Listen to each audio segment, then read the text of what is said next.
You're listening to another episode of the Coaster101 podcast. I'm Andrew Stillwell, and I've got what I'm going to refer to as a returning guest, although last time he was here on a very much unofficial capacity. He's here in an official capacity today because we're talking about a park that I've never visited to, have always had this just really strong fascination and curiosity about, and fortunately enough, he happens to work there. So please welcome back the Coaster101 podcast, a member of the Silver Dollar City Meme Council, a citizen with a capital C, and communications manager for Silver Dollar City Attractions, Dalton Fischer. Dalton, welcome back to the Coaster101 podcast.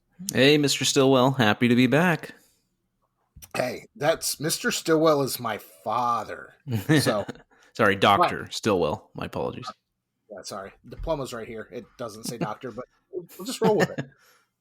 But yeah, you and I, we've been internet buddies for a long time.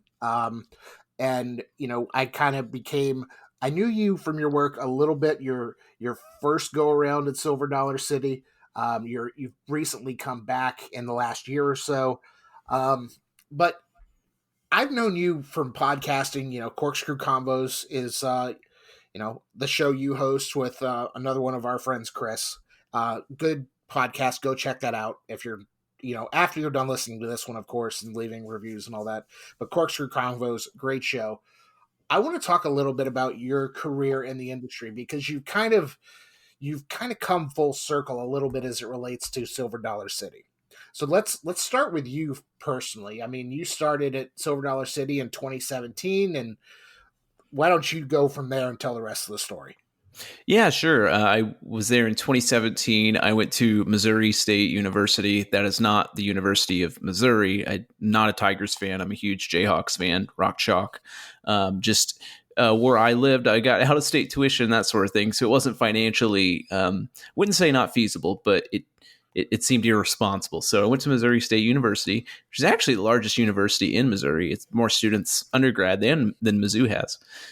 So I went there, and in my last semester there, kind of last year, I got an internship at Silver Dollar City. I'd worked at a marketing agency part-time during my last sort of year and a half in college. And during that summer, I basically had the opportunity to work at Silver Dollar City and also work at the digital marketing agency. So I was doing one day there, one day at Silver Dollar City. And, I told them, hey, if Silver Dollar City gives me an offer, I'm going to take it. Just so you know, this has always been my dream to work in the amusement industry because I've just been fascinated with it since I can remember. And they're like, okay, sure. And I actually got the internship. And then at the end of the internship, I said, we'd love to keep you on as much as possible. And so I had the opportunity to basically graduate a semester early if I, took all these credit hours, which I kind of didn't want to my senior year, but I just did it anyway. So got out a semester early. I was going to school Monday, or what was that, Tuesday, Thursday, and then I was working there Monday, Wednesday, Friday, and then Saturdays as needed down in Branson. So that was a fun drive from Springfield to Branson, like 3 or 4 times a week. But kind of put my work in, I guess, paid my dues. And so graduated Missouri State, was then full time there as a publicist. And then after a year, so this would have been 2018 when Time Traveler opened that entire year. After that year was up in about November, December-ish, my immediate supervisor, senior publicist, she said, okay, we're good. I'm going to retire. And I was like, okay. So she retired. I took her position as senior publicist. I was working for then the director of public relations, Lisa Rao. Lisa was always my boss, but so was Martha. She was the senior publicist there for a long time. Took that, and then I was senior publicist up through 2020, and then we had a little pandemic that happened. You may or may not remember, but we still had a gigantic water ride to open, Mystic River Falls. So it was the largest water drop on a raft ride. It still is in the Western Hemisphere, and so we had to get that open. We always do these grand openings, and we make a huge deal about it because we should. We have some really special rides at Silver Dollar City, and it was in 2020 happened. And so the planned March opening didn't happen. And then the planned Memorial Day opening didn't happen. And we were delayed opening. And so June came around, and I remember one day it was literally like, hey, you ready to open this? And we're like, sure. So the strategy was quite different. There was a strategy that we couldn't really adhere to as much with the pandemic. So we did our best. We opened the ride. Then once the ride was open, had the opportunity to look at some other opportunities, to be honest. And I wanted to try and do some other things. I had been doing that. This is my life for a while, and I enjoyed it. I think I just wanted to try something different, a change of scenery. So in August of 2020, I worked at a startup in Springfield. That was a great experience. Met some really awesome people there. And then after that, I went to go work for my fraternity. That was awesome as well as an interesting experience. One of my favorite jobs for sure. I was working as director of communications for that. And then I came back to Silver Dollar City last April. So it has come, as you said, full circle. I got to experience the industry after working in it and then being a civilian, maybe. I don't want to say civilian. That's probably not right because I'm a citizen now at Silver Dollar City. But just being in the general public, it was very interesting. I did some cool things during that time. I got to go to Knoebels for the first time. I got to go to some of these industry events as just general public. That was interesting.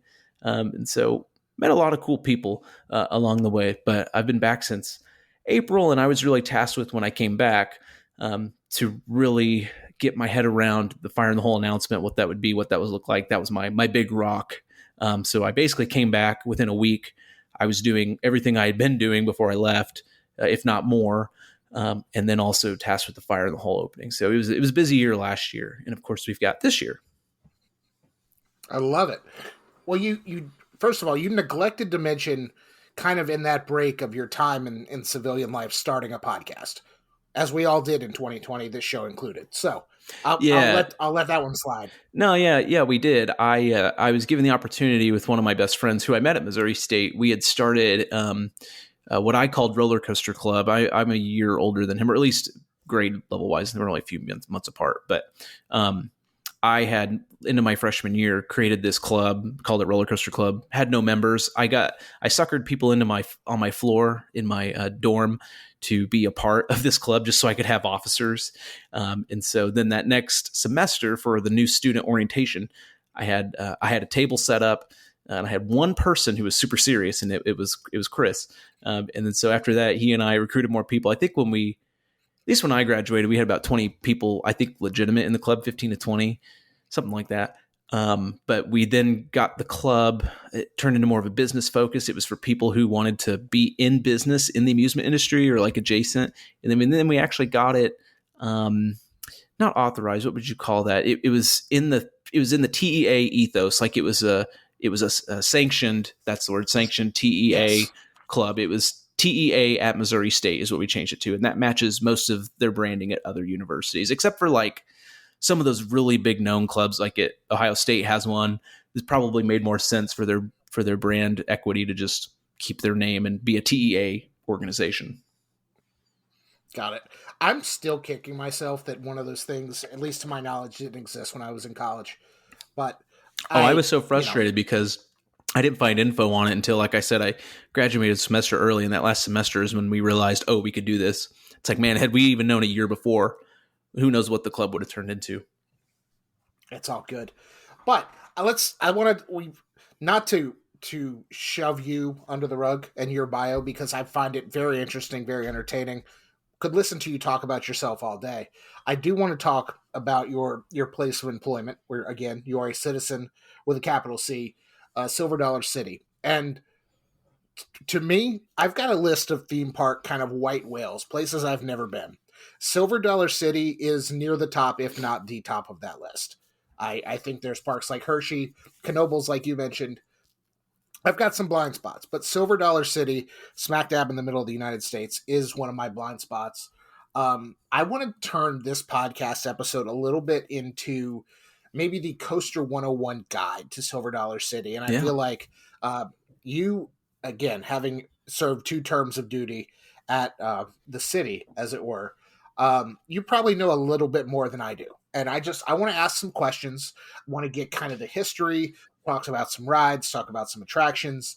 You don't really need to convince me to go there, but I would love some convincing.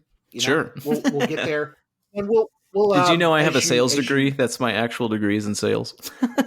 I I did not know that, Now but it's all making that's sense. probably going to be it's super helpful for this podcast. And then we're going to wrap up with the attraction you've been working on for the past 10, 11-ish months, because I can't count, something like that. Fire in the Hole. So we'll get to Fire in the Hole. So if you've come to this podcast looking for Fire in the Hole content, give us a little bit, okay? We'll get into it. You build to the crescendo here. But let's talk a little bit about the history of Silver Dollar City. And I was doing some research before we started chatting. This park, like several other parks, it didn't start as an amusement park. It started more like a cave tour. Yeah, if you want to go even further back in history, the 1500s, it started as the supposed location of the Fountain of Youth. Spanish explorers were known for exploring the cave that Silver Dollar City now stands upon, thinking that the Fountain of Youth was there. You can go back even further than that. The Osage people, they believed that the cave was cursed. There's record accounts of them calling the cave the Devil's Den, because the cave had bats swirling around it, and it literally looked like a pit to nowhere. I mean, just a pit of emptiness. And so that's what it had always been. It wasn't until the 1870s, late 1870s, that a group of explorers went down to the cave. They thought they were with a gentleman who was interested in some mining, some different ores. They went down in the cave thinking they could find what they believed would be marble.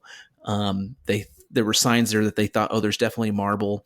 Or I think they were actually going down there because they thought something else was down there. They didn't find it, but they found a ceiling that looked like marble. So they said, oh, there's no, I think it was silver. There's no silver down here. But this ceiling above us, that's definitely marble. So they leave. A mining company hears word of this. They decide to purchase this cave and start a mining operation. So they do that. They're looking for marble. They realize the ceiling's not marble, but they're like, oh, it's got to be down here. So during that time, they got to find something to mine. So they're mining bat guano. Bat guano is used for explosives, TNT, that sort of thing back in the day. And I believe we did the equivalent of, like, what would that be worth today, money-wise? It was about, I think it was $6,000 a ton. It's either 600 or 6,000. I don't have that number off the top of my head. But they were mining for bat guano, and you turn that into what the money would be today. I mean, that was a big deal. For a ton of that stuff, that's a lot of money. The only problem is bat guano, of course, is finite. And so as they're mining all this bat guano out, they're needing more people to do that, more resources. They build a town above this cave called Marmaros. It's Greek for marble. It's called Marble City even before that, but Marmaros is the most popular name that we know of. And so they're mining all of this bat guano, and finally it runs out. They get a geologist down from St. Louis to finally put money behind it and find this marble. And of course, the geologist tells them there's no marble here. It's all just limestone. So limestone, you can mine it, but it's kind of worthless because it's not rare whatsoever. Nothing you really do with it that's worth mining it, at least in that level. So everyone leaves. The town is abandoned. And then between that period of like mid 1880s, late 1880s, and the 1890s, family by the name of Lynch, Mr. William Lynch from Canada, is given the opportunity to purchase the cave. He buys a cave. He comes down here. By the time they move down, they notice this town that was once on top of the cave was burned to the ground. That's weird. Of course, the local theory or the local legend is that a group of vigilantes called the Bald Knobbers had burned the town to the ground. They're called the Bald Knobbers because they would meet at night with no lights on bald knobs of hills. So this is hills with no trees, no coverage, and the moon would illuminate whatever they're trying to do, and that served as their light source. That's why they're called the Bald Knobbers. This group existed essentially because there's not really much law and order in the 1880s in the Ozarks. It's very difficult terrain to navigate here. The soil is not conducive for farming. Most people are making life work day to day. It's just hard to live here. So they kind of took law into their own hands for a while. And for the most part, it was good, but probably towards the end of it, that's where things got maybe questionable, if you look at the history of it. So the Lynch family gets the cave. They start doing cave tours out of it, starting in the 1890s.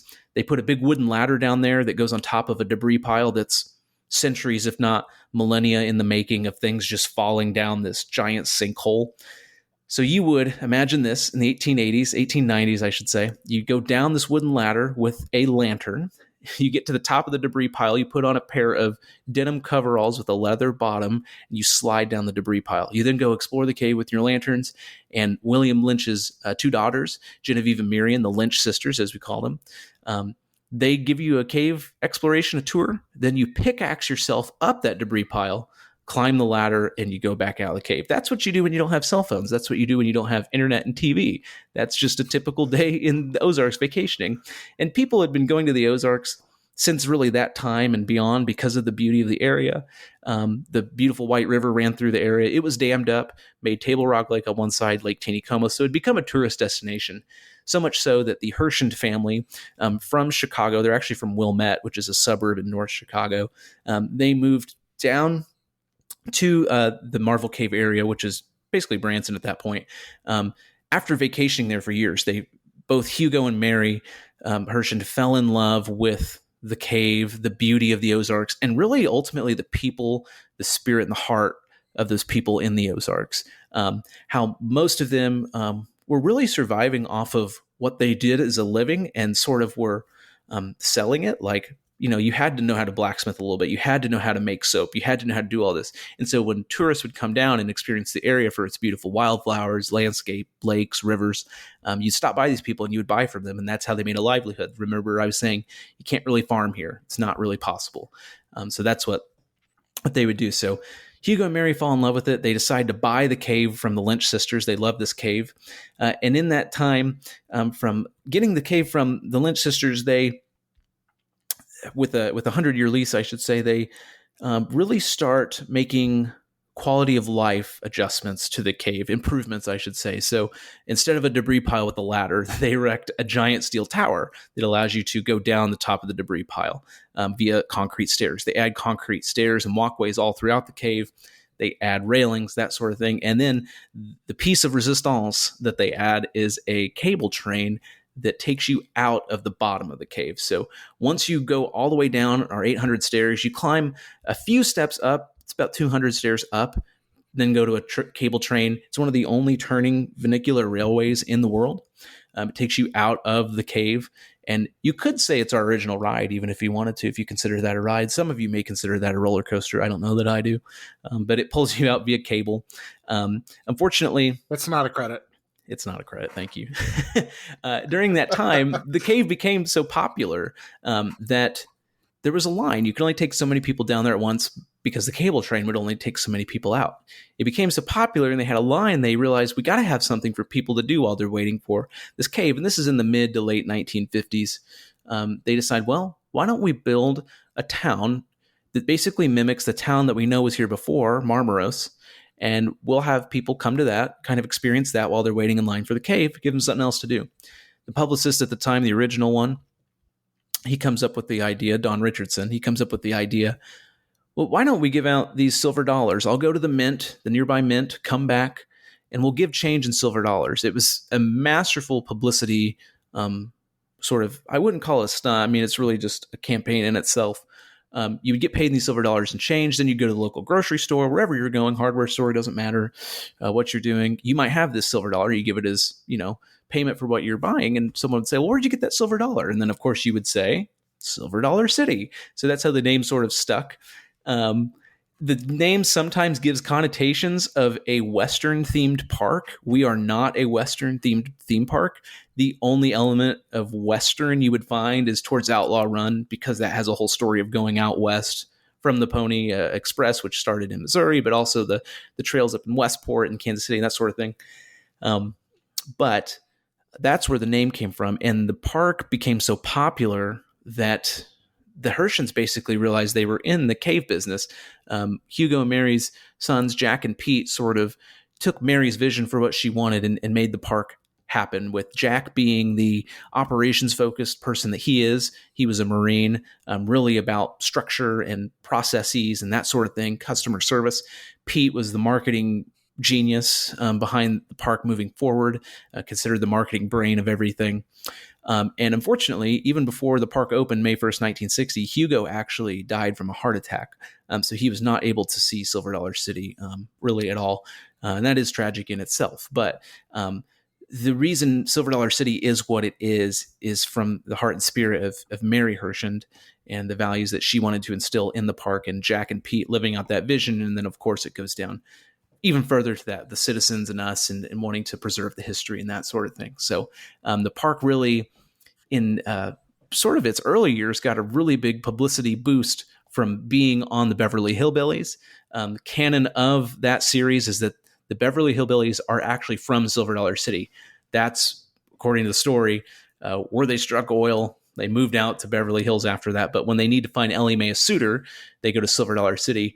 And that's a kind of a long story, but essentially the main producer of the show, Paul Henning, he was really good friends with who I mentioned earlier, Don Richardson. And they made that happen. Paul was from the St. Louis area. He's like, I know the perfect place where we can say that the Beverly Hillbillies are from. They're from the Ozarks. And at the time, that was the number one watch TV show in the country. And of course, you only had 4 TV stations to pick from back then. So that was kind of the biggest boom. And then the Branson area got a huge boom in the 90s from a 60-minute story with Barbara Walters. Sorry, not Barbara Walters. I can't remember his name. But it was a 60-minute story.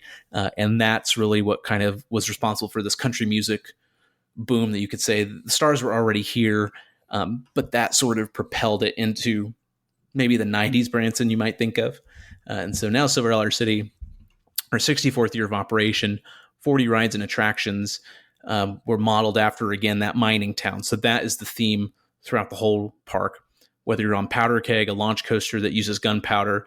Well, the reason it uses gunpowder is because it was mined out of the cave from the Bat Guano. Like, it all ties back to that cave and the people somehow, no matter what the ride is. And I promise every single ride has some sort of connection. And a lot of even our food stands, our restaurants, our shopping places, merchandise locations, names that are associated are most of the time real people, or at least were from based off the legend of a real person. I'm sitting here and you just went like off the cuff, no notes. I think that was like 10 minutes, and somebody needs to transcribe this podcast and update, Silver Dollar City's Wikipedia page with everything Dalton just said, because there was some of the stuff in there. The Silver Dollars is change and the Beverly Hillbillies and all these, they're in the Wikipedia page. He threw so much more detail at it. And so Dalton, I thank you for that history lesson. One thing I do want to ask real quick, and I was going to ask this, you brought it up. Does Silver Dollar City still give their change in silver dollars, or are we still just dealing with George Washington's now? We don't, unfortunately. However, for each year of service you get you do at Silver Dollar City, you're awarded what is essentially a silver dollar. So I don't have it here in my home office, but in my work office, I've got my 4 silver dollars on the wall, and that designate how many years that you've been at the park. We give milestones for every 5 years. If you work there for 25 years, you actually get a sign in the park with your name on it, kind of as an Easter egg, and it's incorporated as almost an advertisement in the park. So if you're ever walking around the park, you see advertisements, and you're like, oh, that's an interesting name. It's most likely a real person. There's probably a number hidden in there, and those 2 numbers are the last 2 numbers in the year that person started. So like it might say, let's just use Dalton Fischer. Like, Dalton Fischer, 17 extraordinary feats. Then it would be like, okay, well, he started in 2017. I love that. That's so cool. And I think one thing that I've come to learn as kind of a fan of this industry is that the citizens, again, what Silver Dollar City calls their staff, they're some of the just friendliest, most like palatable people you will ever meet in a theme park. And I mean, a lot of these regional parks, they kind of have the teenagers who work, but from everything I've heard about Silver Dollar City, the citizens are kind of what makes that place special. Yes, our citizens are the lifeblood of Silver Dollar City. It's all about, of course, customer service in any business. But if you took away all of the rides, all the attractions, even the crafts to some level, it's about our citizens, and it's important how they treat our guests, but also how the company treats them as well. That's vitally important to our business. We also call them hosts internally. So our hosts are citizens. Citizens are kind of the out-facing name that you'll see. But that also comes to fruition as which one reason I love working at this place, one reason I came back too, is how dedicated we are to this 1880s mining town theme, and how we really lean into that. That is kind of our main point that we can talk about, whether we're talking with a regional news outlet, a local news outlet, whether we're talking with someone around the globe. That's what makes us so special. And you'll notice it with all of our rides, our attractions, these fake advertisements that we have, our scenery, our theming. It all relates to that, the people, the culture of the Ozarks. I love that. And that's you provide a really good segue there with the mentioning of the rides and the attractions. We're 25 minutes into this podcast right now, and this is a roller coaster focused podcast. We've yet to talk in detail about any of Silver Dollar City's currently 6, very, very soon to be 7 roller coasters. Obviously, I'm gonna just kind of run these down in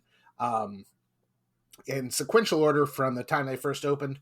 Obviously, the park has Thunderation, which is an aerodynamics mine coaster.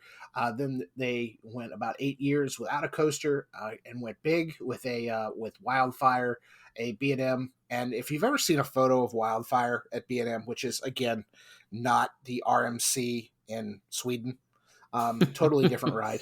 Yes. But Wildfire has this amazing scenery around it at the Ozark Mountains, and it's got one thing that I think more coasters need, which is like this observation deck that looks right out into, I believe, either a loop or a cobra roll. It's some level of inversion. I've seen it. Yep. This is why this was one of the reasons as I was growing up that I wanted to go to Silver Dollar City, because I had seen pictures of this. And I was like, this is the coolest thing I've ever seen. Yeah, that observation deck, you can see the entirety of the entire coaster layout minus the final helix at the end of the ride. So you can see all 5 inversions if you know where to look. It also allows you to see your family and friends boarding as they face you and come out of the first 180 up the lift hill. But I'm so fortunate for that, because that photo that you see, I mean, that is how I describe this place. If I have one photo, one chance to talk to someone about the place, it's like, this is it. We have state-of-the-art roller coasters and thrills in the middle of this insanely beautiful area right across from Table Rock Lake, which actually has more shoreline than any other landlocked lake in the United States. That's your little fun fact for this podcast. We are full of the fun facts. I'm loving this. And then continuing to run down the line, you touched on Powder Keg Blast into the Wilderness earlier. I want to talk a little bit about this. I'm going to interrupt my rundown of the coasters here, because Powder Keg to me has one of the more interesting stories of a roller coaster that's out there today.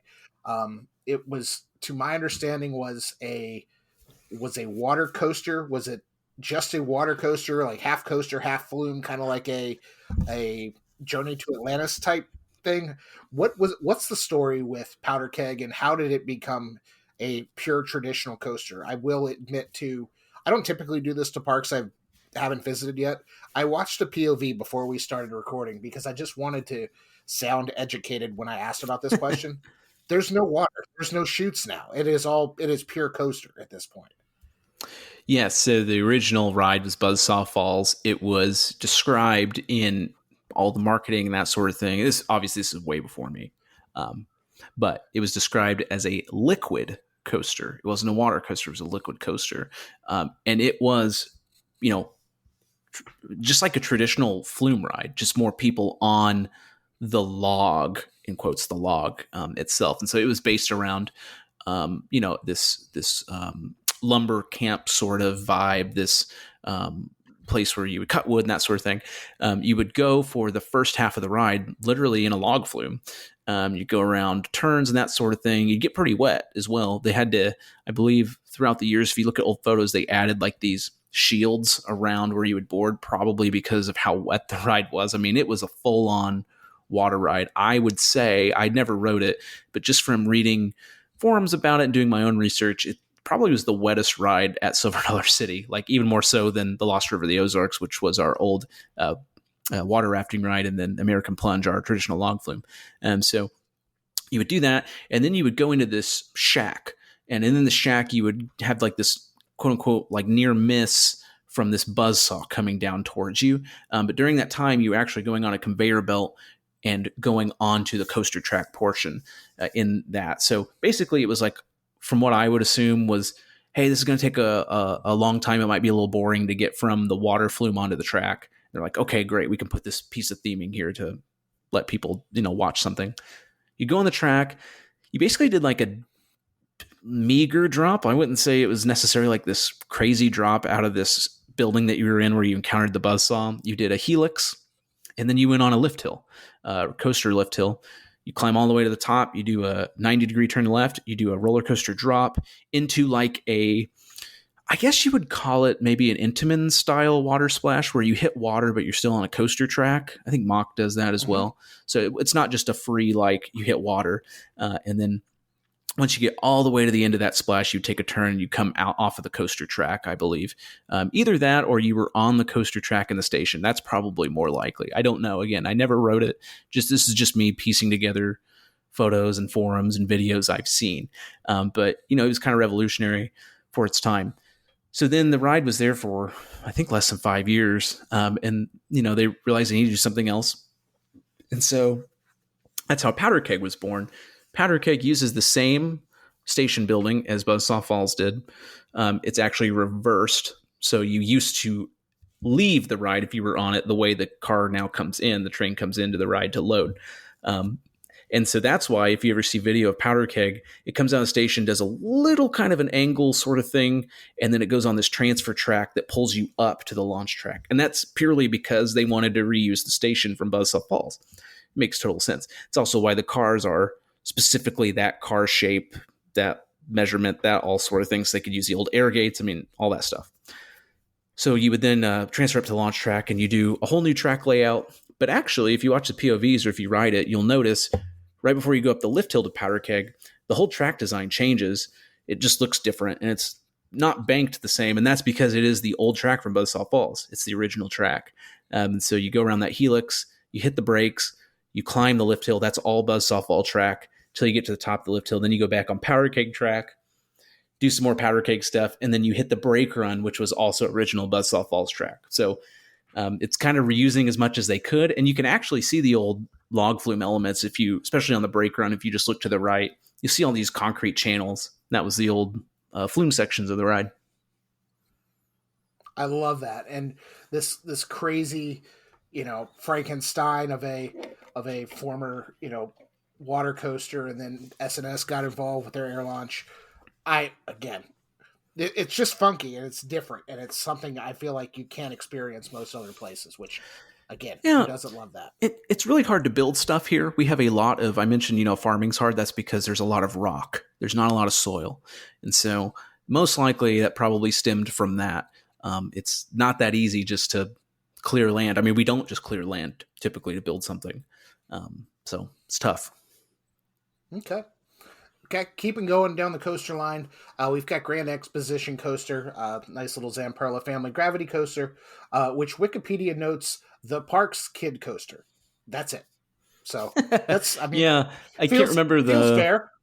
RCDB will tell you what the actual layout number is, whichever model it is. But what's really cool is that's in a section that's themed after the 1880s World Fairs of the time.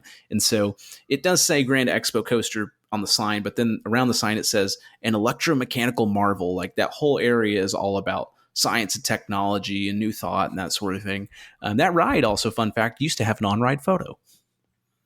Well, there you go. Again, another fun fact from Dalton. And now we're going to get into the kind of what I'm going to call the more serious coasters. Obviously, Wildfire, no slouch. But also, I would say Thunderation, most people would say is their favorite mine train. I mean, if we could do a survey, I think it's the fastest aero mine train too.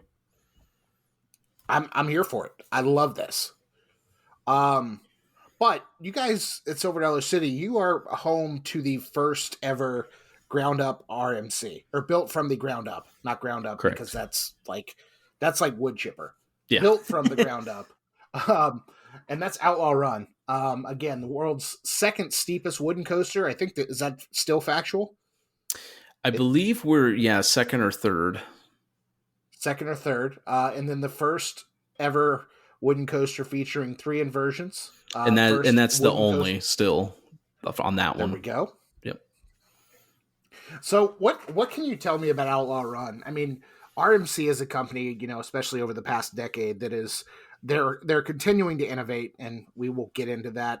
Again, we're going to tease the fire in the hole details here at the end of the podcast, but they're continually innovating. But what does it mean to you to be able to have kind of one of their first, and especially their first built from the ground up roller coaster? And as someone who is an enthusiast who's been to several other parks, how do you feel like Outlaw Run compares to some of the more, I don't want to say modern, because it was just 10 years ago or 11 years ago 11. at this point. Mm-hmm. Yeah. So how do you think Outlaw Run kind of stacks up among RMCs, and what does it mean to you / Silver Dollar City that you guys have the first ever built from the ground up version? Well, I can start to answer that by just telling you that I grew up a fan of the park. I was not working at the park when Outlaw Run was announced or when it was opened, but I vividly remember. I mean, because it wasn't that long ago. 11 years seems like a long time ago, but in coaster terms, it's not too old. I just remember just my jaw dropping that not only was this ride being built, but it was being built in the United States. It was being built in Missouri, and it was being built at was basically my home park. I lived about 50 minutes from Worlds of Fun, but Silver Dollar City I considered my home park, and so that was a huge deal. I was like, oh my gosh, like this is insane. As a coaster kid, like I'm gonna have this essentially in my backyard, a place that my family goes twice, sometimes 3 times a year. Growing up, that's the only place we went. I mean, we went to Dollywood one time and Cedar Point one time, but like Branson was it. I'm like, this is going to be Branson. That's crazy. So I remember what that was like. And I remember, I couldn't go when it opened, but I went a couple months after that. But just watching all the footage and being like, wow, this thing is crazy. Like, it's got to be insane. There's got to be crazy airtime on this. Look at that double barrel roll. Seeing all these interviews with like Alan Schilke and that whole crew was so cool. And really understanding like who RMC was, because for me, I didn't really know who they were. I saw what they did on Texas Giant, and I thought, okay, I mean, that looks fun. It's hard to really translate airtime into something, especially if you've not ridden that before. Now we know what an RMC should be like, right? We're like familiar with it. And then there was Texas Rattler, I think was the other one. And like, okay, like this looks interesting. Like maybe we'll see more of this. And so to know that we had the ground up one, I was like, wow, that's great. Now looking back on it, working there, our park is for families at the end of the day, and multi-generational families, not just mom and dad and the kids. Of course we want that, but we have multiple generations coming together at the same time. And so Outlaw Run is a piece of that puzzle where we have that world-class coaster experience. You've mentioned some of our other coasters. They're not the same mold as Outlaw Run, and there are some guests who won't ride Outlaw Run. It's not for them. As same as there's rides that other guests won't ride, depending on what it is. But it's important to have that mix, and we've always been passionate about having that mix. And so for us, that's why Outlaw Run is so important. Then, of course, it was a way to really put us on the map for people who are into high thrills, people who are into coasters, who are seeking that, who might say, okay, I'm driving from Chicago, or I'm driving from Houston or Dallas or Denver or Memphis, and saying, you know what, I'm going to skip XYZ because I want to go to Silver Dollar City. And that's just another reason they want to do it, because it's the only place they can go upside down 3 times on a wooden roller coaster. It's one of my favorite things to explain in my job, talking with press or media. Like, what do you mean it's made of wood? And like going through that conversation, it's really fun. So ranking it to other RMCs, I just think there's something so homemade about it being the first one that I think it's one of the more endearing ones. I don't know that a coaster can be endearing necessarily, but I guess it can. I mean, this is, some of the stuff is so subjective. You have the objective records, but the ride experience itself, I mean, I've done probably the more famous RMCs in our country. And I just think there's just nothing like it. And the setting, the scenery has so much to do with it. And a night ride on it is otherworldly. I'll just put it that way. Just because of how our park is. We don't put lights out there. There's a light on the lift hill. That's pretty much it. It's Silver Dollar City is definitely, if you can make a visit happen, seriously consider coming to a time when you can come during the night as well, whether that's harvest, Christmas, or summer nights, because I just can't describe it. I've heard my best friend who grew up going to the park. He's like, "Oh, I like Outlaw Run. Have you ever done it at night?" No. Took him on it, backseat. I have never heard him laugh like that in our entire 15 years of friendship. Like, it was just insane. He's never done anything like it. So Outlaw Run is very special for us, and I know for RMC it is too. It's just a very, very special ride, and you've probably never done anything like it. Even if you've done an RMC, you've never done anything like Outlaw Run. Love that. And I feel like you and I feel like we have similar coaster backgrounds a little bit. You're a little bit younger than I am, I think. But, Outlaw Run was the coaster for you, like Fury was the coaster for me. Like, I feel like in my 20s at that point, but it was, again, this coaster is coming to Carowinds. It's in my backyard. It's doing this. It's the literal exact same story. And to kind of hear you have this level of affinity for Outlaw Run, it warms my coaster enthusiast nerd heart so much, just because. Yeah, it'll always have a special place in my heart. And the story is also great on that ride. A lot of people think you're the outlaw for some reason, and I get it because of the name. But you're running from the outlaws. You outsmart the outlaws. The good guys always win at Silver Dollar City. But again, we're pulling on that 1880s theme. That section of the park that's in that district, if you want to call it, is called the outskirts because it truly is the outskirts of the city. You got to go to even. It's what's even more funny. It's on the west side of the park, so you truly are like headed out west. But as you approach that area of the park, you go by Wilson's Farm, which of course would be on the outskirts of the city. And then you notice in the pavement, oh, there's horseshoes and that sort of thing. So it all ties together really well. And with Missouri's connection to the Pony Express up in St. Joseph, which is north of Kansas City, and this being for a lot of people, the final stop before the frontier, it just all plays really into the park. But, as I said before, I think a lot of people think Outlaw Run is the theme of the park. And it's only in that section, really. I hear you. And then 5 years later, again, you kept the extreme coaster going, and the literal coaster model from Mock Rides is the extreme with no first E. Yeah, no E, right? Starts with the capital X, but Time Traveler. And this is a coaster, again, that I was deep into my time with Coaster101 by this point. I followed the construction, again, from afar because it's in Branson, Missouri. I'm in North Carolina. I, at that point, did not have a lot of money to travel, so still have not, to this day, been out there. I kick myself daily. Every time I talk to you, every time I talk to Joey, I kick myself. And this is one of the reasons why, because this coaster, to me, it just seems absurd in the best way possible. Yeah, it truly is. I mean, it's another coaster where, it's just really, truly never been done before.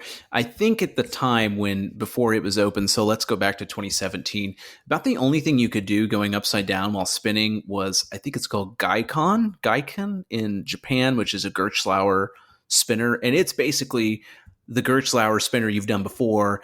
And then there's this weird pre-show, pre-lift like roll, which okay, like, fair. I guess that's the first spinning upside down coaster. And then I think Golden Horse built a Gertschlauer spinner copy and put a roll on it.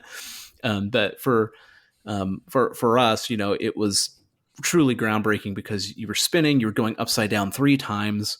The first drop is 90 degrees straight out of the station. We're built in the Ozark Mountains. And so when you board Time Traveler, you're on, let's just say, level with the park. You go down a 4 flights of stairs to get to the bottom of the station building, only to climb up 4 flights of stairs to get to the top where you load.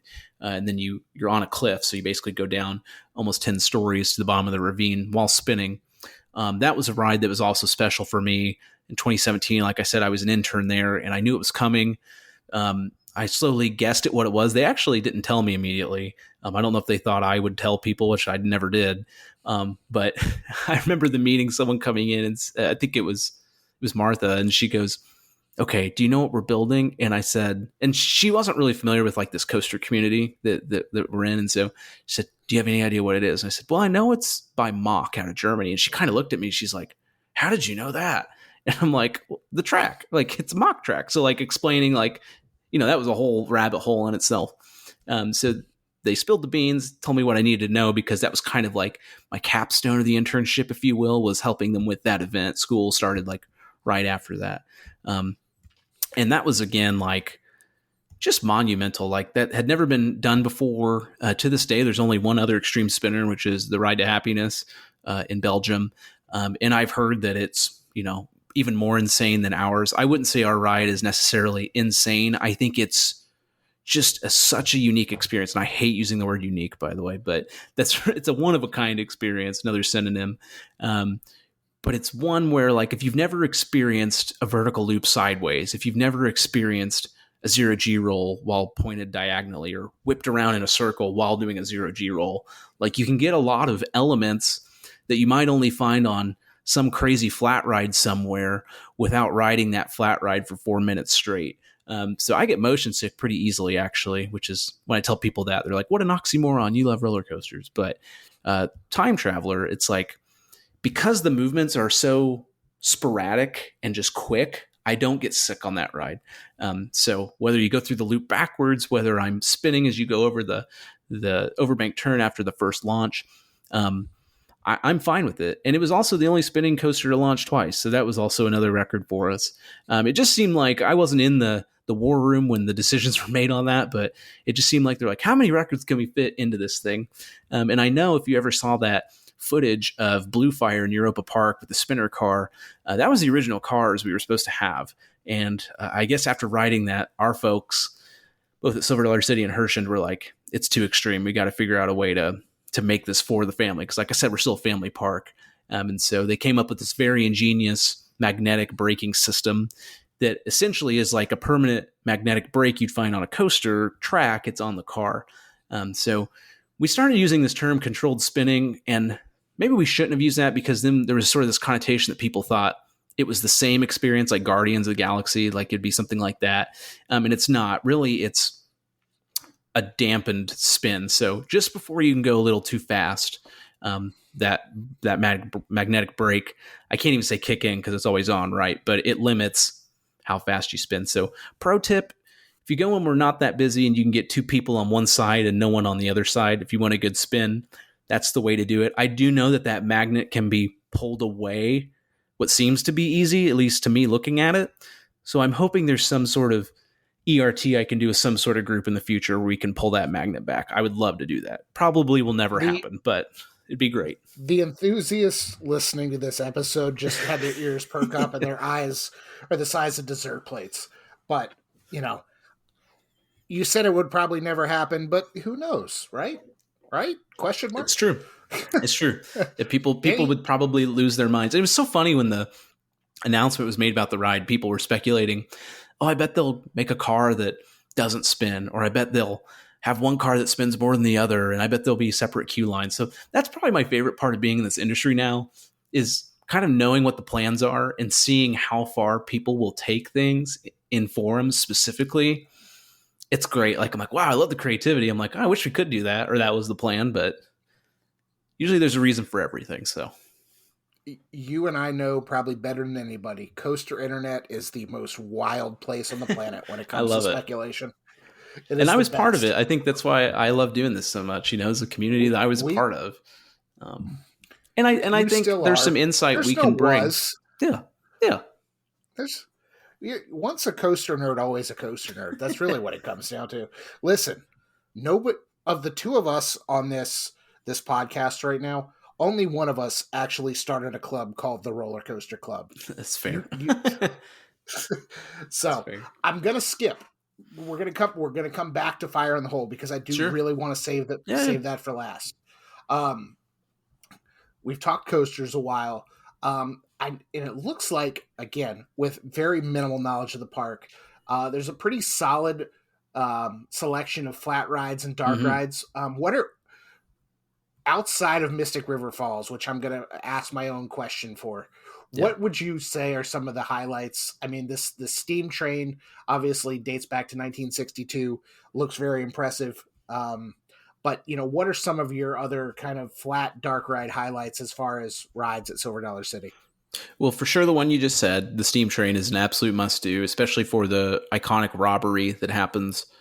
That happens because the first steam train they bought for the park, they were told it could climb a 5% grade. It couldn't, so they realized they needed to build steam. So halfway in the ride, they would stop, build the steam, and so that's why the train robbery exists still to this day. Now our engines are a lot bigger. It has no problem with doing that. It's literally there just to stop. But that's iconic ride. Great ride through the Ozarks too. Just a fun way to cool off if it's hot, or just fun to do at Christmas even with the sing-along portion. So there's that. The Flooded Mine, very famous dark ride. It was retrofitted from what was the mine ride before that, and it basically has a shooting element to it, so that's fun. If you really like the old style animatronic, like Charming probably might be the best way to put it. That's a ride you got to do for certain. Our Screamin' Swing, our giant barn swing, is fantastic. It's not like these new swings they're building that are huge, but what's so cool about ours is it's actually in a barn. It's themed really well to this farm theme with Wilson's Farm I was talking about. And because it's in a barn and around the trees, it probably gives you the best like near misses you'll ever get on a swing, where you feel like, wow, this is just crazy that this is in a building. Definitely that. I also think that our Zamperla Disco, the electro spin, is very good. We have a smaller disc than normal on the big track, and so that gives you a little bit of an interesting ride experience that you might not normally get on those rides. Ours doesn't have the hill in the middle, it's just the half pipe. But very, very fun, very wild ride. That's one that when I'm just there visiting, I almost always ride the electro spin just to have fun. Those are probably like the big things I would say you have to do. There's also Grandfather's Mansion. I know people are really passionate about Grandfather's Mansion. That's a true fun house, but we do it in the Silver Dollar City way. We have a swinging bridge that's very iconic. Takes you over our smallest kids section, $50 hauler. We've got Fireman's Landing, which is now the Fire District this year. That's another 10 family rides. So there's really something for everybody, but I would say that those are my main call outs. And then if you're into the crafts and the handmade heirlooms that we do, we have 100 craftsmen at the park. We're actually designated by U.S. Congress as the home of American craftsmanship. Fun fact. And you definitely have to check out glass blowing. You definitely have to check out pottery and blacksmithing and candy making. Those are like, I would say, the top 4 that you just have to see. Wood carver's great, soap making's great, knife making's great, furniture making's great, but those are probably the more iconic ones. Seeing the anvil being hit, the glass being blown, the candy being made in front of you, the wheel spinning on the pottery wheel, just so iconic and integral to your experience. And the park still does cave tours of Marvel Cave. Yeah, and that's probably what it should all come back to. I don't know if we've done the research. I'm sure we have, but I would assume that 9 out of 10 people don't even know we have a cave underneath the park. My office is on top of the cave. And we still do the cave tours every day, and they're free. So it's included with your park admission. It's about an hour and 15-minute long cave tour. And it is just stunning. Our cathedral room, we call it, that's the opening of the cave, is one of the 3 largest in North America. It's so large you could fit the base of the Empire, or not the Empire State Building, the base of the Statue of Liberty all the way to the top of her torch. You could set it sideways in that cathedral room. It's massive. We've flown 5 hot air balloons down there before. I think it's the most hot air balloons in a cave, some sort of world record. Yeah, very, very historic. And just, even if you don't like caves, like, I think people think you go into this hole in the side of a mountain. This is like you go down in a hole. It's just fantastic. Okay. I'm here for it. Okay. We've got to address the elephant in the room. And I bring you this question again as a member of the Silver Dollar City Meme Council, non-voting member. A big shout out to Joey. I'm hoping he's listening for the work he does with social media. I need you to answer the question once and for all. Are there sharks in Mystic River Falls? I can neither confirm nor deny these claims. Okay. Well, the good news is with that answer, we're going to continue blowing up the social media saying that there are. That was actually pretty close to right after I left when that started. Okay. I think it originated with a guest, And from what I understand, Joey saw exactly what it was and was so integral in jumping on it. And I think a lot of people on our side didn't really know what was going on. They're like, why are you saying this? It's not true. And they're like, oh, that's okay. So that was fun to watch from the outside and talk with Joey. That was my experience with it. And I think it's still prevalent, especially if you join like our Silver Dollar City season pass page, which you have to have season pass to join, obviously. But there's some other fan pages out there where it's kind of the ethos of a lot of people. I mean, I think, believe it or not, Facebook recognized me or designated me as a top fan of Silver Dollar City's page. And it's only because I spam the comment section with shark jokes from time to time. So, and you'll see from time to time, someone gets sick of it. They're like, quit with the sharks. And then someone, or I shouldn't say someone, 5 other people post sharks. It's just so outrageous. And it's on a water ride that I think might be the sleeper at our park, honestly. Mm-hmm. And I'm not a water ride fan, but I ride it like once a year. That's kind of my allotment. I have one cinnamon bread a year, and I have one ride on Mystic River every year because you just get so wet. It's probably the funnest raft ride I've ever been on. It's fast, and you don't really get that out of a raft ride. Right. So and I feel like it might have one of those sentimental values for you too, again, because it was kind of that last big project you worked on before you kind of took your brief leave of absence before coming back. Yeah. And we also usually internally will designate, we call it a champion, but like when we have a new piece of capital, we'll designate a person to kind of be in charge of like, okay, you're going to be the person who's explaining to all of us from creative studios what the ride is and, handling all that. And that was the year that they gave that ride to me. So it was even more special for me.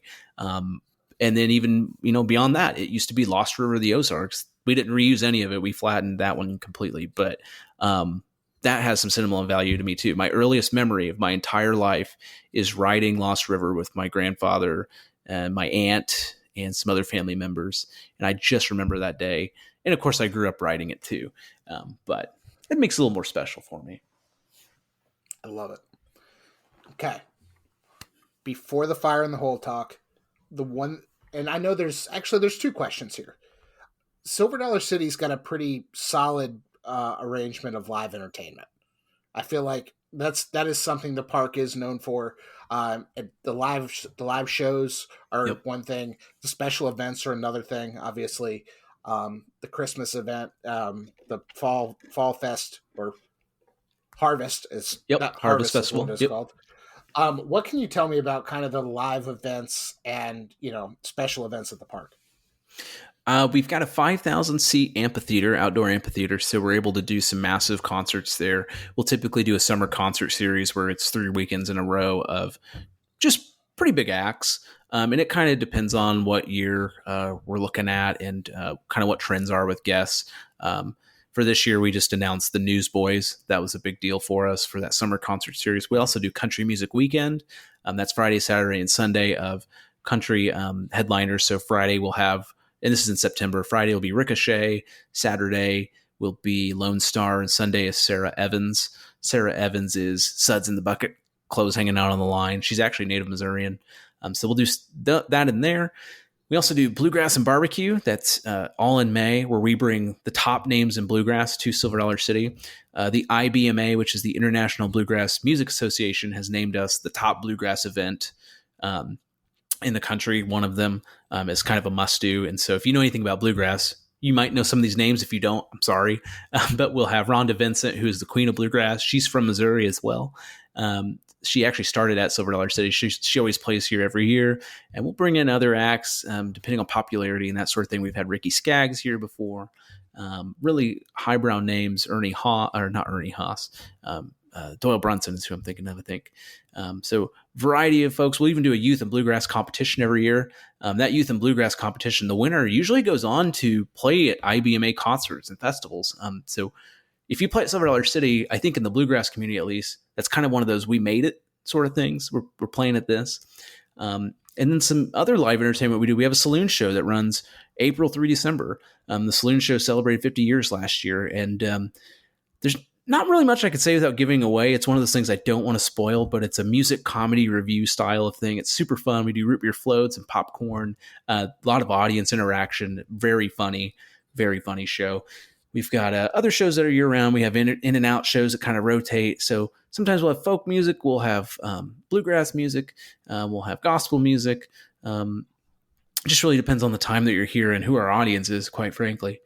So we've got two very large indoor theaters, the Opera House and Red Gold Heritage Hall. I believe the Opera House sits about 600 people, and Red Gold Heritage Hall is about 900, something like that.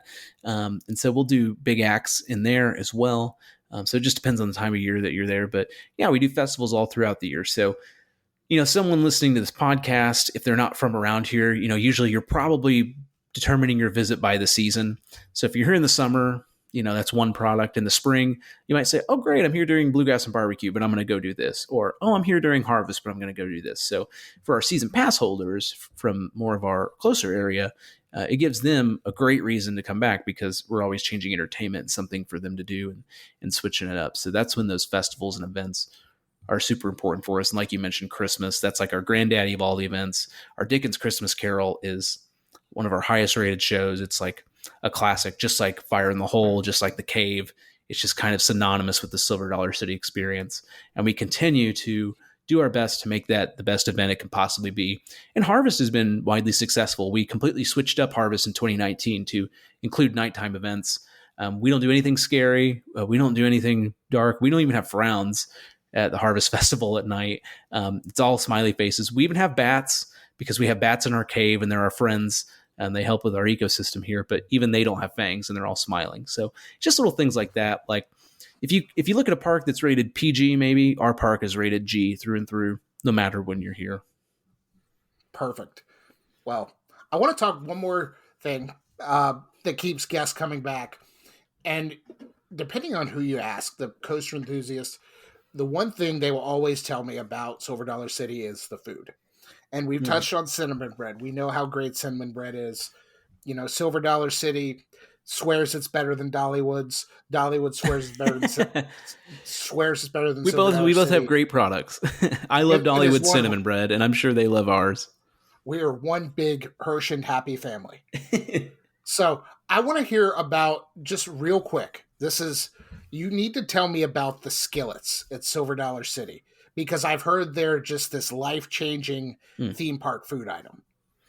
Yeah, the skillets originated with a woman by the name of Shirley Toller, and she worked in our foods division, and she came to the foods division with this recipe. And our foods division, they're always challenging everyone to, if you have a good idea, and it's really our entire company culture. We have open door policy. If you have any ideas, like, we want to hear it. And obviously we want to give credit to. So Shirley originated that idea. And the first skillet was succotash. So succotash was something, at least from what she describes as succotash, something that her family grew up eating after church every Sunday. She came from a very large family, and it was very easy, or easy-ish, I should say, easier than other things, to put corn, squash, okra, tomatoes, peppers, onions, put that all in one giant skillet and cook it for the family. So, say that feeds 12 people in Shirley's family. Well, she, was determined that we could do this for hundreds, if not thousands of people. And so we had a blacksmith on park. And so what the blacksmith did was create this gigantic skillet. It's a 6-foot long skillet that's made on park by our blacksmith.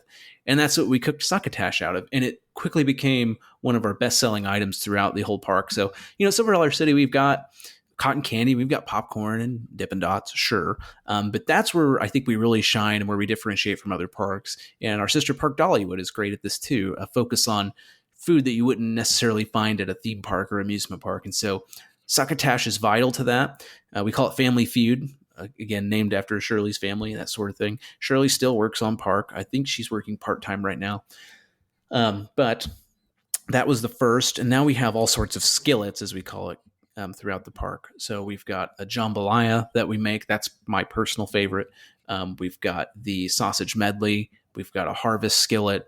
We've got a sweet potato style skillet. The list goes on and on. There's a barbecue skillet, and they're all at different locations. So it's kind of an Easter egg sort of thing in itself. You're trying to find where all these different skillets are located. I love it. Wow. Now I'm really hungry, and this is a problem because I'm not supposed to eat this late at night when we're recording. So we got to move on to the piece, the resistance of this podcast, the reason why most people are probably tuning in.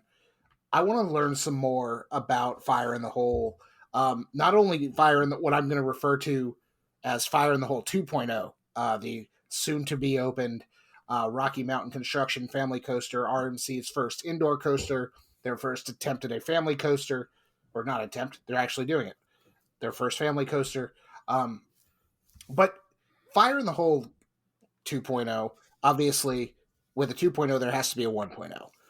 And for years, 50 years, I believe was the number, Silver Dollar City had the original Fire in the Hole that was just this family indoor in the dark coaster, had some fun drops, some water elements, and it talked about going all the way back to the podcast, the bald knobbers and red Flanders. What can you tell me about the original Fire in the Hole, and why do you think it was so special to Silver Dollar City's guests? Yeah, the original opened in 1972. Over 25 million riders were on that ride. It was, like you said, indoor family coaster. It actually predated Space Mountain even. And so even for its time, it was a revolutionary coaster in itself. And so it had 3 drops. You might describe the first 2 drops as more of dips and, one final drop. And I think the final drop was less than 3 stories tall. But still, it gets a big deal in the dark. Things feel bigger and faster when you're riding coaster in the dark, right? That's why Mummy's so great. But you would ride this ride, and it would take you essentially what was a fictional account of a historic night in the Ozarks. So if you need to rewind, go all the way back to the beginning of this episode. I told you about the town that was burned down where Silver Dollar City stands today. And so that is what that ride is based on, that night that happened.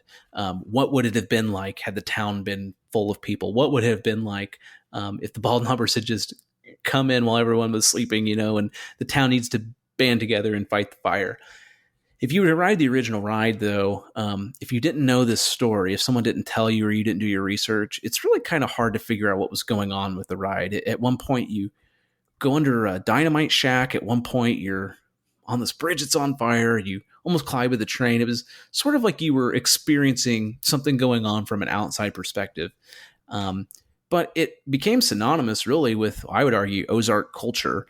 I think there's potential for a huge story there from NPR or something like, wow, this coaster is so important to the people of the Ozarks because it describes, this was a time where, you would ride with your grandparents on this ride. For some kids, it was their first coaster. The last day it was open, December 30th of last year, we had a huge event that day. And I remember, people had, I'm not joking about this, people literally had tears flowing down their face because the ride was going away. People who rode with their grandparents in 1972 were riding with their great grandchildren that day. So 7 generations on that ride. Like, that's insane to think about, and how important that this ride was to these folks. And to me too. I love the ride as well. But the ride was just full of charm and ingenuity. And I had to do some research as well to really figure out, why it existed and everything. And what was interesting was I found some old communications that was given to employees, similar to what we do now. It's called What's Happening. We still kept that tradition 50 years later to tell our hosts what's going on, our citizens what's going on internally with the park. And, in there, they didn't really know what the ride was going to be. They knew they were going to build this indoor roller coaster and it was going to do all these things. They sent a crew out to California, to Hollywood, to figure out how do you do, artificial fire and learn all these movie effects. At one point, it's going to be themed to the cave, and I guess that idea didn't stick. And so for a long time, it was just, we're going to build this thing and we don't know what it'll be. And then finally, the idea of Fire in the Hole set, and they're like, great, let's make it happen. And so obviously now that's way different than how we conceptualize a ride. We now have 10-year master plans that inform us of, hey, we're going to spend capital this year, and here's how much it might be, and here's what it might do. And back then, they just made it happen. So that ride was legendary, of course. And the last day, I've never felt that energy anywhere. So much so we were talking internally, like, do we think, we could ever have a ride that ever does this again? And we don't know. And that's why with the new Fire in the Hole, we didn't call it 2.0. We didn't put a number 2 behind it. We didn't change the name. It's all intents and purposes, it's Fire in the Hole for us. Yeah. With the new, again, I have to differentiate here. I know it is Fire in the Hole, Fire in the Hole. Yeah. With the new we say version, original and then just Fire in the Hole, if that helps. Okay. The original. So with Fire in the Hole opening at some point in the not so distant future, does it have a similar ride path to the original? Does it have the 3 drops? Is it, for all intents and purposes, is it a 50 years advance in technology into the classic attraction? It would be, all of the above. And this is very important to point out. The ride layout, as in the track layout, is the exact same. The only difference that has been made is to accommodate ride clearances, because you're building things from the ground up. So that's the only differentiation you'll really see.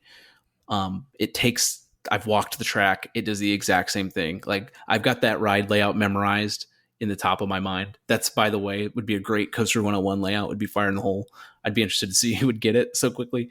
But you take the left-hand turn out of the station into the woods. You take another left-hand turn and you're in the town. It's on fire. You take a left-hand turn, you see the series of buildings. Another left-hand turn, you see the hotel on fire. Guess what's up next? Another left-hand turn. Like, I know the whole layout, and it's the exact same. I think you will notice more of an incline than you had before. You probably didn't really realize you were going up in Fire in the Hole, the original, and in this new to open Fire in the Hole, you'll notice the incline for sure as you're going up. But really, it's updating everything. So the original lasted for 50 years. Who's to say this one can't last 75 or longer? The original ride didn't have HVAC. So it wasn't climate controlled. This ride's climate controlled. We can have it open every single day of the year, rain or shine. Not saying that Fire in the Hole was closed often, the original, but it could get cold enough that it could close. I mean, it'd have to get pretty cold, and it can get cold here. But, theoretically it could. So this one should always be open. What also is important about this new one is the onboard audio that it features. So, like I said, in the original ride, you were sort of experiencing it from like a third person point of view. The new ride is you are in the action of the ride as it's going on. In the original ride, you were in this like wooden cart type of ride vehicle. The new Fire in the Hole, you're in a pumper. A pumper was what was created in the 1880s. This is self-factual as well, based on history at least. These were steam-powered vehicles, essentially, that could not only move with steam, but could also pump water with steam. And so that was a huge advancement, moving away from horses even. And so that's where Fire in the Hole takes place in the new experience. You're in this pumper factory. You're there on the grand revealing day of a pumper. And of course, the day that you're there to see the grand reveal, well, you need to be spurred into action and fight the fire that's happening at Silver Dollar City. So you board this beautiful looking pumper. Check out our social media if you haven't seen it. We did a reveal at IAPA of it. Beautiful, beautiful car. But it still looks kind of RMC, which is funny. It looks like, like an RMC vehicle a little bit. But it's beautiful black with gold trim, and you're on that pumper, and that's what takes you through the story. You're part of it. You're chasing down the bald knobbers. You're trying to thwart their plans. And now, instead of just a bunch of anonymous bald knobbers, there's 3 main bald knobbers, Wiley, Bugs, and Patches, and they are trying to keep burning the city down. And of course, they have this Three Stooges like mantra about them, where everything they do is just, it's dumb or it doesn't work out. Like, for instance, at the very end, there's the iconic water splash. In the original, you just kind of hit water. It was like, okay, I guess the fire's put out. In the new one of the bald knobbers puts dynamite all over the water tower. And so that explodes. Of course, why would you make something blow up that's with water? That puts the whole fire out, and that explains the water splash. So there's all these iconic elements. It's the same 3 drops in the same spots, but the first drop happens in a burning bridge. Well, in the new Fire in the Hole, the bridge will actually fall with you to give you the illusion that it's falling. In the original Fire in the Hole, looked like a train was coming at you. It was literally a light with a moving coffee can. In the new Fire in the Hole, it's a 3D printed actual front of a locomotive that looks like our steam train. And of course, the water tower I told you about. So it's very exciting, but they've kept some like awesome Easter eggs. We've used as much content, prop, scenery from the original that we can, as much as we physically can that we could get over there. The iconic mural's still around.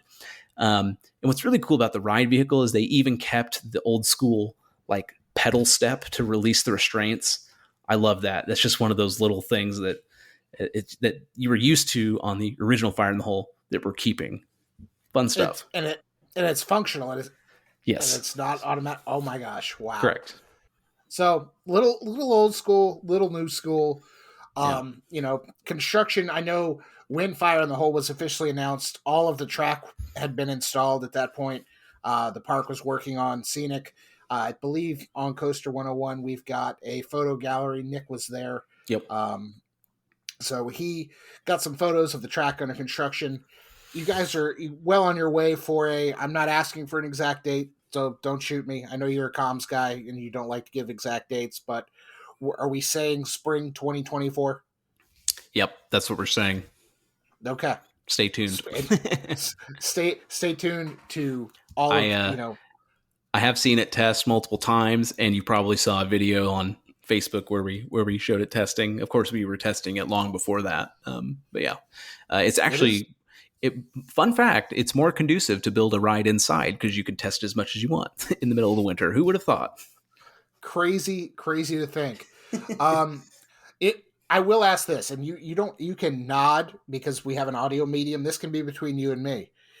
It is testing. Has it had a human rider yet? Be that somebody from RMC, somebody from the park, maybe Brad Thomas has taken a spin. Has it had human? Not that I know of. If there has been, I have not been told about it. Okay, so you're not the first rider. You're not keeping the secret from me. Yeah, when I was down there, I saw water dummies, and then we do accelerometer testing on everything. I think that's what they were doing at that point. A lot of control stuff. Yeah. So we're getting there. Spring 2024. The biggest element that this has is the water splash, and also figuring that out too. So that's another element that a traditional ride wouldn't have. So it's great that we're inside, but we also have a water splash, and that's the braking system for the ride as well. So crazy. I love it. I'm excited. I feel like Fire in the Hole is definitely part of this, what I've called on Coaster 101 a family coaster renaissance. And it's not just your spinners and your wacky worms and your, with no offense to Grand Exposition coaster, your family gravity coasters. Right. We're getting coasters with stories and themes, and big name manufacturers are kind of entering the space now. This is the largest investment in any attraction that any of Hersham Properties has ever made on anything, period. And it's building what was essentially already on the other side of the park and giving it the time, money, love that it needs. It's amazing. It's so good. We can't wait to experience it. Dalton, you mentioned you were a sales major in college. As someone, you've sold me right now. I'm coming to Silver Dollar City. Hopefully this year, we will see. Travel is what it is at this point. I know. I have been telling you this for years. I'm going to come to Silver Dollar City. It's going to happen. But if, in case somebody is listening, I want your final, just quick elevator sales pitch on why a theme park enthusiast, a family, anybody should come and make plans to visit Silver Dollar City in 2024 or the subsequent years after that.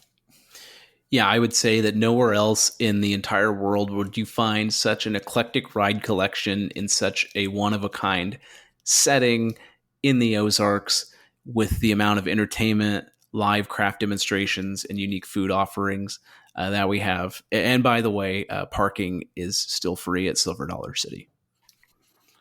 Parking is free. You guys listen to this. Say that one more time, Dalton. One more time. Parking is how much?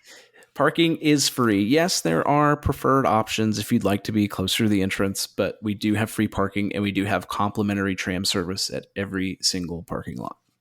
And by the way, we added 1,800 parking spots last year. There you go. See, I'm here. You again, you start at the gate and you're already on that Ozark hospitality, and I love it so much. I think that is just for this audience is the toughest part about Silver Dollar City is just getting here. I'm not going to lie and say we have a major airport around us. There's a lot of options. You can fly directly in Springfield, Missouri, do the 40-minute drive. If I can make a recommendation, fly into Kansas City, get a Southwest flight to Kansas City or St. Louis, rent the car, do the 2.5, 3-hour drive, depending on the city of your choice. I prefer Kansas City. That's where I'm from. But either way, do one of those. You'll be happy. That was going to be my next question, was the best airport to get there, because I know it's not the movie She's Out of My League where everybody's wearing the yellow Branson Brown sweatshirts. Yeah. So, yeah. I would say, and there could be a Venn diagram here. If you're like a aviation enthusiast, if you're one of those types of people, Kansas City has a brand new airport less than a year old. So that's another great reason. You can check that out. Get some Kansas City barbecue and come on down. Okay. Oh God! Now we're getting kind of barbecue conversation. We got to get out of. That's we got to hit the corkscrew combos. Chris, if you're listening, we'll talk barbecue later. On the subject of Chris, though, I do have a listener question, and this is before we wrap this up. I do want to hit you with this, Chris, your corkscrew convos co-host. He did. He sent in a listener question. We didn't ask for them. I asked him directly. We didn't ask for everybody, but. He wants to know, what is the secret ingredient to cinnamon bread? I would say it's the love and care of the citizens of Silver Dollar City making the cinnamon bread, and probably a lot of butter. That makes also a ton of sense. Awesome, Dalton. Real quick, where can the audience, where can they find Silver Dollar City? Again, I got to shout out their social media. Joey, what he's doing, it's a little unhinged at times. You guys with the memes and the sports content, I personally love that. It is not your typical corporate park social media. So if you're not following Silver Dollar City attractions on any social media yet, TikTok, Facebook, Instagram, Twitter, wherever you consume your social media, where can the folks find you? Yeah, silverdollarcity.com, of course. And then almost every major social media platform, we're at SDC Attractions is where you can find us. And so what's really great about our social content, in my opinion, too, is every single platform has something a little bit different. TikTok's my favorite, because I don't think everyone goes on TikTok to see what's posted there.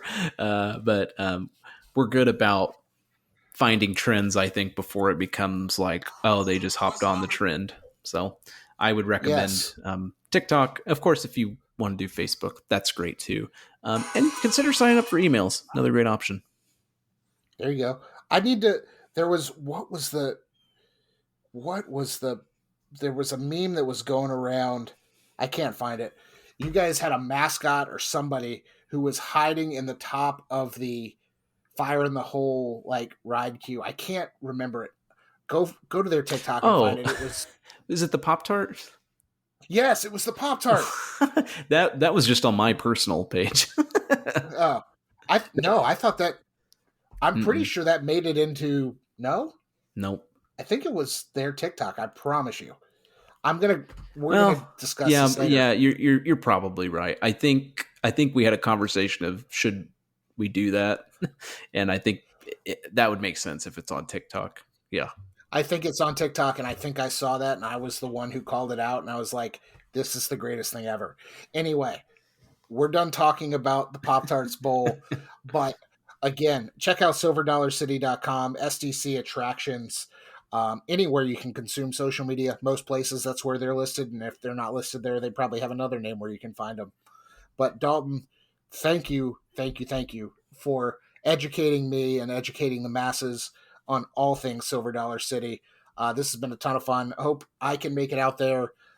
We'd love to have you back on anytime. So, once the pumper wagons get going and have real live human guests, hopefully we can chat again soon.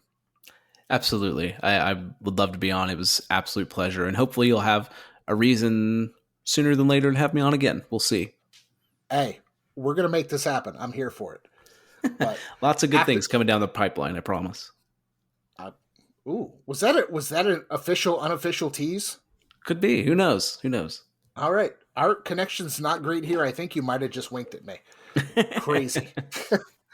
But after you visit SDC Attraction, or no, silverdollarcity.com and at SDC Attractions on social media, make sure you head to Coaster101.com and follow Coaster101 on all forms of social media, Facebook, Instagram, whatever Twitter's calling itself these days, TikTok. We're all over the place.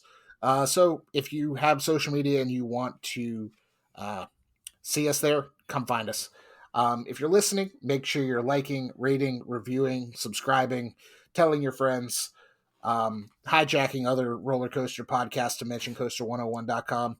You know, I've done this with Corkscrew Convos. I've done it with a couple other shows. So, you know, that's how people find us. And we get great guests like Dalton who come and, again, tell us all the great things about their parks and their careers and their jobs and all that great stuff. So, like, rate, review, 5-star ratings are great. Written reviews are great. We love all that. If you want Coaster 101 merch, we just had a merch drop recently on our TeePublic site that is a 2024 version of the first iron-on shirt that our site founder John Stevenson made in 2005. And it is the perfect, like, iron-on decal. It is crooked. It is on an off-white t-shirt, and the graphic is so distressed after almost 20 years. So we've got a 2024 version of that on our TeePublic. So that's C101.co/TeePublic. Go check those out. And last but not least, a big shout out to our good buddies at JM&D Entertainment for our theme music. I know they've got some great shows coming up this theme park season. But for Dalton, I'm Andrew, and thanks again for listening, and we will talk to you all again soon. See ya.